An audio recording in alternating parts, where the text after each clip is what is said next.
안녕하세요. 나만의 홈 가드닝 시작하기의 강의를 맡은 위드플랜츠 대표 권지연입니다. 지난 차시에서는 침실에 두면 좋은 식물들에 대해 소개하고 CAM 식물의 특징을 배워보면서 실제로 분갈이까지 진행을 해보았습니다. 이번 마지막 4차시에서는 수경 재배가 가능한 식물에 대해서 배워보고 가꾸는 방법도 같이 배워보는 시간을 갖도록 하겠습니다.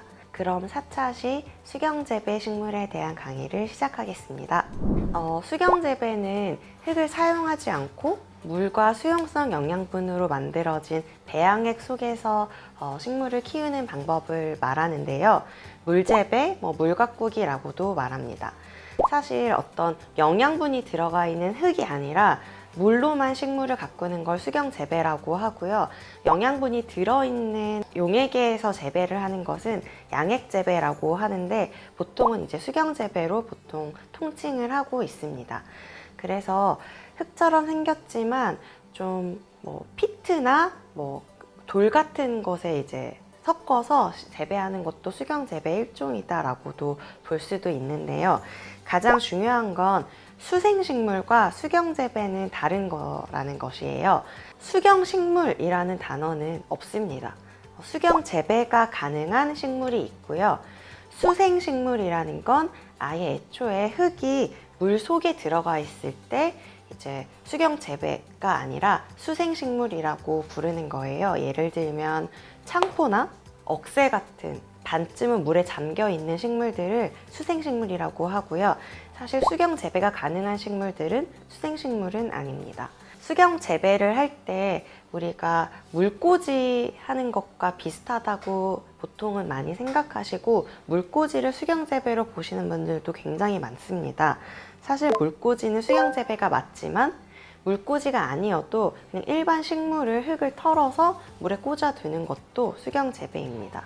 그럼 먼저 물꽂이에 대한 거 한번 살펴보시면 좋으실 것 같아요. 물꽂이는 식물을 영양 번식하는 방법 중에 하나입니다. 우리가 가장 예로 들기 쉬운 식물이 바로 이 스킨답서스인데요. 스킨답서스의 긴 길이가 보이시나요? 집에서 사실 키우기 굉장히 쉬운 식물이고 저도 모두에게 추천드리는 식물 중에 하나가 바로 이 스킨답서스입니다. 키우기가 정말 쉬운데요. 키우다 보면 이렇게 길이가 아주 길게 늘어지기 때문에 좀 처치가 곤란하다 싶으신 분들도 많으실 거예요. 그때는 길이를 과감히 이렇게 잘라주시면 잘라진 부분부터 다시 그쪽에서는 새로운 잎이 나고요. 이 잘라낸 부분에서 이제 물꽂이를 하면서 새로운 뿌리를 내릴 수 있습니다. 그렇게 이제 여러 개를 물꽂이를 하다 보면 이렇게 뿌리가 내리는 걸 옆에서 보실 수 있으실 거예요. 그래서 몇 개를 물에 꽂아서 뿌리에 내린 다음에 다시 빼서 화분에 심으면 이런 화분이 또 하나가 쉽게 나올 수 있겠죠. 이게 바로 가장 쉬운 식물을 영양 번식시키는 방법입니다. 그럼 한번 실제로 해보시면 좋을 것 같아요. 식물을 자를 때는 적당한 내가 자르고 싶은 길이를 본 다음에 잘라줍니다. 이런 스킨답서스나 몬스테라도 다 비슷한데요. 몬스테라나 스킨답서스 같은 이런 덩굴성 식물들은 자세히 보시면 이파리 한 장이 있고 밑에 퇴화된 뿌리가 있습니다. 이 뿌리 부분을 한 3개 정도 물속에 담궈준다 생각하시면 좋고요. 물속에 들어가는 부분의 이파리는 모두 떼어내 주시면 좋습니다. 이렇게 노드가 3개 정도 마련이 된 후에 물속에 넣어주시면 되는데요. 이렇게 하면 한 일주일에서 2주 정도가 지나면 이렇게 뿌리가 나게 됩니다. 사실 이 상태로도 충분히 클 수 있기 때문에 굳이 분갈이를 하지 않아도 계속 키우실 수가 있어요. 저도 실제로 집에서 욕실에 식물을 둘 때에는 깨질 수 있기 때문에 플라스틱 화기에 이렇게 스킨답서스를 물꽂이한 상태로 두고요. 물은 그래도 한 일주일에 한 번 정도 꾸준히 갈아주면 이 상태를 계속 유지할 수 있는데요. 흙에 심는 것보다는 아무래도 영양소가 많이 부족하기 때문에 성장 속도가 느린 편입니다. 그래서 너무 빨리 식물을 키우고 싶지 않으시거나 아니면 이 상태로도 정말 무럭무럭 튼튼하게 잘 키우고 싶다 하시는 분들은 여기 안에 액체 영양제를 몇 방울 떨어뜨려 주시는 것도 수경재배 상태로 깔끔하게 키우기 좋은 방법이고요. 이 수경재배의 장점은 뭐니 해도 흙이 없다는 것입니다. 흙이 없다는 것은 사실 벌레가 생길 일이 좀 줄어든다는 뜻이에요. 그리고 특히 여름에는 청량감 넘치는 연출이 가능하기 때문에 특히 여름에 플랜테리어로 인기가 많은 재배 방식입니다. 실제로 유리병 여러 개를 활용해서 센터피스처럼 테이블 중앙에 두면 사실 꽃처럼 시들지 않기 때문에 정말 오랫동안 예쁘게 보실 수 있는 방법 중에 하나고요. 또 벽걸이용 유리 화기들도 요즘에는 굉장히 많이 나와 있기 때문에 벽에 연출함으로써 좀 공간을 좀 더 다양하게 활용할 수 있는 재배 방법 중에 하나입니다. 네, 수경 재배를 할 때 처음부터 이렇게 물꽂이를 한 다음에 뿌리를 내리는 방식이 있고요.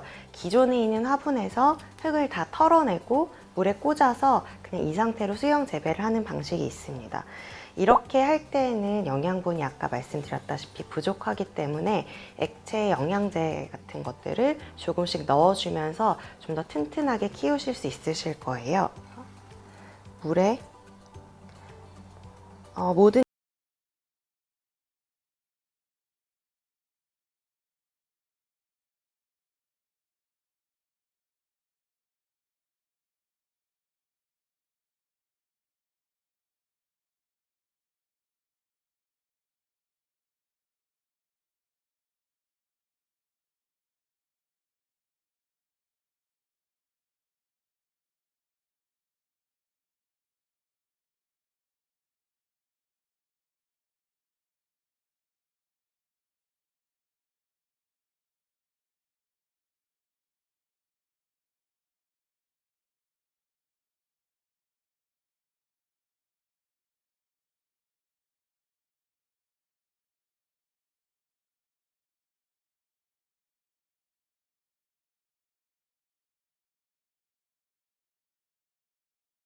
것보다는 조금 더 다른 매력을 느껴보실 수 있으실 것 같아요.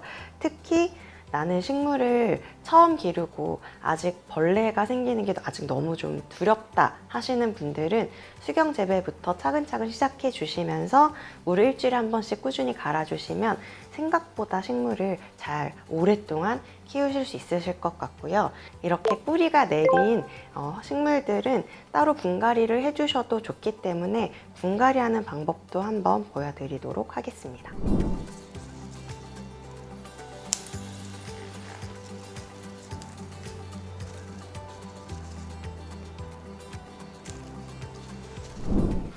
네, 아까 떼어낸 자구의 점란입니다. 점란을 물에 이렇게 담궈두면 한 1, 2주가 지나면 이렇게 뿌리가 나게 되는데요. 사실 이 상태로도 키우셔도 되지만 그래도 좀 더 튼튼하게 키우고 싶으시다면 분갈이를 추천드립니다. 분갈이 방법은 사실 관엽식물과 똑같습니다. 먼저 구멍을 막아주고요. 나사토를 좀 채워줍니다.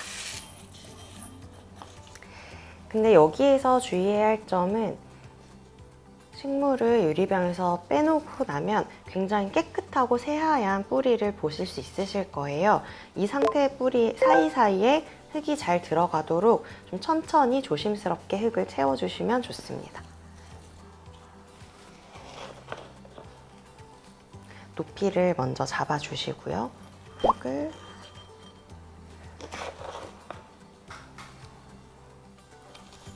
채워줍니다.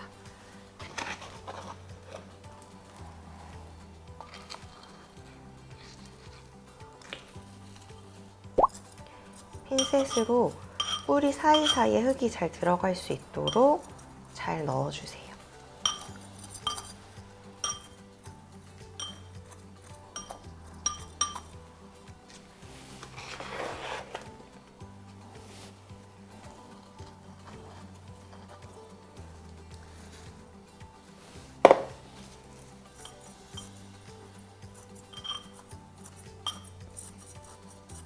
그리고 마찬가지로 마감을 마사토로 해줍니다.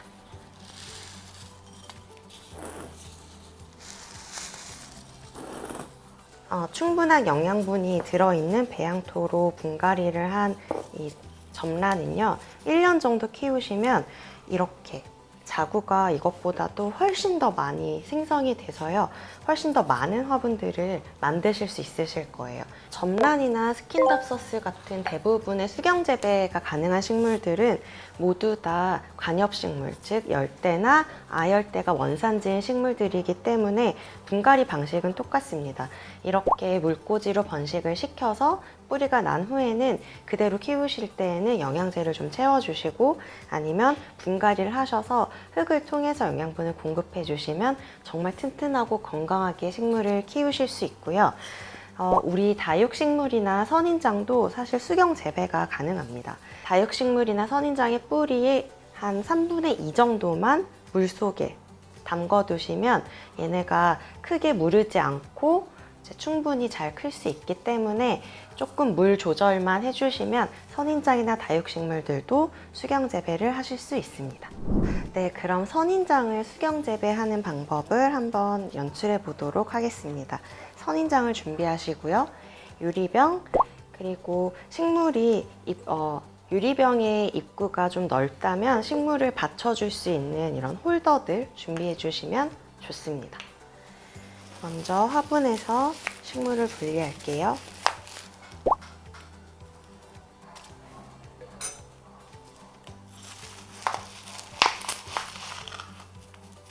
이때에는 뿌리를 다치지 않게 하시는 것이 가장 좋습니다.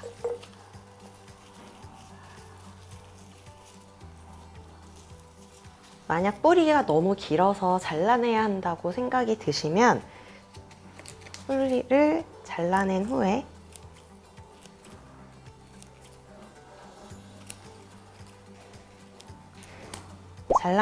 이 상태로 1주일에서 2주 정도 말려주세요. 그 잘라낸 단면이 다 말라서 좀 막이 형성될 수 있도록 기다려준 다음에 물꽂이를 하시는 것이 가장 좋습니다. 자르고 나서 바로는 물꽂이를 하는 경우에는 물러 죽을 수 있기 때문에 꼭 유의해 주세요. 2주 동안 말린 선인장은 흙을 좀 털어낼 수 있도록 깨끗이 씻은 다음에 넣어줄 건데요. 식물이 물속으로 쏙 빠지지 않도록 홀더를 끼워주었습니다.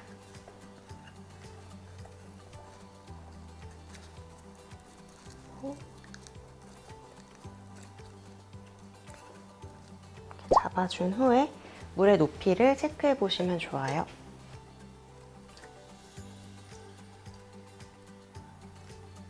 뿌리가 모두 잠기지는 않도록 여기까지 채워주시면 뿌리가 일부는 위에 살아있고 일부는 물에 잠겨있죠. 한 3분의 1 정도를 공기 중에 3분의 2 정도는 물속에 두시면 이 상태로도 선인장도 충분히 수경 재배가 가능합니다. 네, 지금까지는 수경 재배와 수경 재배를 하는 방법에 대해서 배워보았는데요. 이제부터는 실내에서 키우기 쉬운 식물들을 조금 더 추천해 드리도록 하겠습니다. 공기정화 식물, 실내 식물 같은 경우에는 실내 식물이 흡수하는 물질, 그리고 또 배출하는 물질에 따라서 구분하기도 하는데요. 이 기능에 따라서 각 공간별로 어울리는 식물들을 분류하기도 합니다. 예를 들면 식물은 이산화탄소와 공기 중에 있는 유기화합물을 흡수하고 산소와 수증기를 내뿜는데요. 대부분의 식물, 모든 식물들은 공기 중에 있는 유기화합물을 흡수하지만 그 중에서 암모니아를 더 많이 흡수하는 식물 또는 포름알데히드를 더 많이 흡수하는 식물들, 이렇게 식물들이 조금씩 나뉠 수가 있습니다. 그럼 이 분류법에 따라서 식물들 조금 더 추천해 드리도록 하겠습니다. 공기 중에 있는 포름알데히드를 흡수하는 식물들 중에 대표적인 것들은 보스턴 고사리, 아이비, 인도고무나무 같은 식물들이 있는데요. 이 식물들은 포름알데히드를 더 많이 흡수하게 되는데, 포름알데히드는 특히 새집증후군에서 가장 많이 나오는 물질입니다. 새집으로 이사를 가신다면 이 식물들 먼저 들여놓는 게 좋으시겠죠? 그리고 암모니아를 더 많이 흡수하는 식물들도 있습니다. 관음죽이나 맹문동이나 벤자민 고무나무 같은 식물들인데요. 이 식물들은 당연히 암모니아가 더 많이 나오는 화장실 근처나 현관 근처에 배치해 두시면 훨씬 더 효과적으로 식물을 즐기실 수 있습니다. 그리고 최근 몇 년 전에 여성의 폐암 발병률이 좀 높아졌다는 기사 보신 적 있으신지 모르겠어요. 여성의 폐암 발병률이 높아진 이유 중에 하나가 요리할 때 나오는 일산화가스 때문이라는 연구 결과가 있었는데요. 이런 이산화탄소나 일산화황을 더 많이 흡수하는 식물들도 있습니다. 대나무 야자나 산세베리아, 안스리움 같은 식물들인데요. 이 식물들은 요리하는 곳 근처에 많이 배치해 두시면 좀 더 효과적으로 즐기실 수 있습니다. 그리고 크실렌, 톨루엔 같은 공기 중 유기화합 물질도 굉장히 우리가 많이 접하게 되는데요. 이런 유기화합 물질들은 새집에서 나올 뿐만이 아니라 오래된 건물에서도 계속 나오는 배출 물질들입니다. 이 유기화합물들을 조금 더 효과적으로 제거하고 좀 더 안전하게 생활하기 위해서 행운목이나 마코야나 알로카시아 같은 식물들 키우시면 조금 더 다른 식물들보다는 이런 유기화합물을 많이 흡수해 준다고 알려져 있습니다. 그리고 여러분, 숲에 가면 공기가 깨끗하고 좀 기분이 좋은 경험 많이 해보셨을 텐데요. 이때는 공중 습도가 굉장히 쾌적하게 높고 산에서 이런 쾌적한 기분을 많이 느껴보셨을 것 같아요. 공중의 습도를 조절해주는 증산작용이 높은 식물들도 실내 공간 어디서든 아주 많이 추천드리고 있는데요. 대표적으로는 가장 키우기 쉬운 스파티필름부터 크로톤, 팔소니, 또는 아레카 야자나 테이블 야자, 홍콩 야자 같은 식물들도 증산작용이 굉장히 좋기 때문에 음이온 발생률이 아주 높습니다. 실내에서 유독 더 키우기 쉬운 식물들이니까요. 습도 조절을 조금 더 원하는 곳이 있다면 이런 식물들 키우는 것이 좋겠습니다. 지난 4회 시 동안 저와 함께한 식물 공부 어떠셨나요? 우리 첫 번째 시간에서는 식물을 키우는데 알아야 하는 기본적인 내용들 배워보셨고, 두 번째 시간에는 밝은 실내에서 키우실 수 있는 관엽식물과 관엽식물의 분갈이와 관리법, 그리고 세 번째 시간에는 CAM 대사를 하는 밤에도 이산화탄소를 흡수해주는 식물들에 대한 관리법과 연출 방법 알아보셨습니다. 마지막에는 식물을 영양 번식하는 방법, 그리고 수경 재배까지 같이 해보셨는데요. 식물을 가장 잘 키우는 방법은 사실 어렵지 않습니다.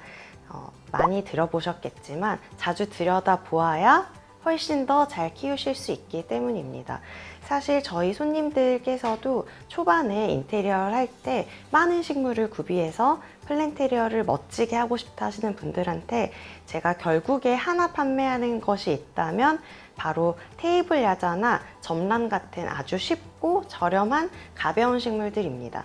이 식물들을 제가 왜 추천해 드리냐면 일주일에 한 번 식물을 보는 시간을 가지면 조금 더 어려운 식물들도 충분히 쉽게 키우실 수 있는데, 그 전에 가장 중요한 게 식물을 자주 들여다보는 습관을 만들어야 하기 때문입니다.